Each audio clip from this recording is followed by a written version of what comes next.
Selanjutnya pemirsa, pemerintah terus mendorong investasi melalui pembangunan kawasan ekonomi khusus atau KEK dengan berbagai fasilitas dan insentif yang diberikan. Menurut ekonom UMS, Anton Agus Setiawan, KEK diharapkan dapat meningkatkan daya saing industri nasional serta membuka lebih banyak lapangan kerja.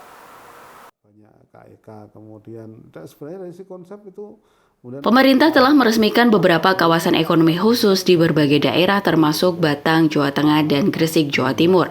Kawasan ini dirancang dengan regulasi khusus serta fasilitas infrastruktur yang memadai untuk menarik minat investor baik dari dalam maupun luar negeri.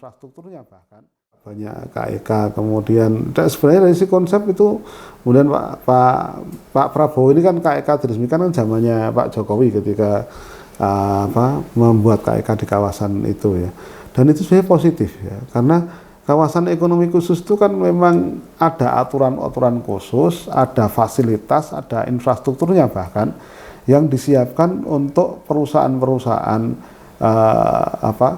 besar ya, asing maupun dari dalam negeri untuk bikin pabrik di situ, bikin tempat usaha di situ.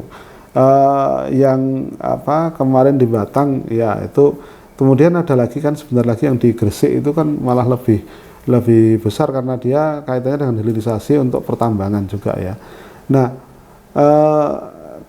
itu bahkan satu policy yang perlu terus dilakukan untuk pengembangan kawasan ekonomi khusus itu ya. Tadi ini salah satu bentuk insentif yang diberikan pemerintah kepada investor untuk supaya mereka tadi ada lapangan kerja tercipta dan lapangan kerjanya berkualitas. Yang disiapkan untuk Ekonom Universitas Muhammadiyah Surakarta menilai bahwa selain menciptakan lapangan kerja berkualitas, ini juga bagian dari strategi hilirisasi industri, terutama di sektor pertambangan. Namun pembangunan kawasan ini memerlukan investasi besar dan waktu yang tidak singkat. Oleh karena itu pemerintah diharapkan dapat memastikan implementasi kebijakan ini berjalan sesuai rencana.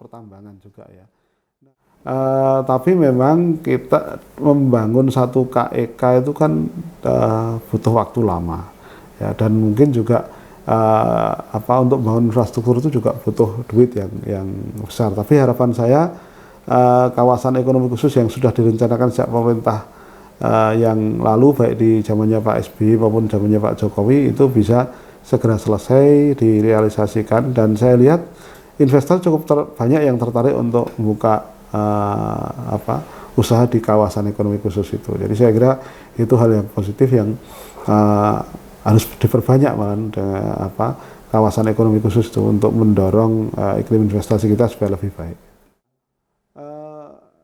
Alfian memberitakan dari Solo, Jawa Tengah.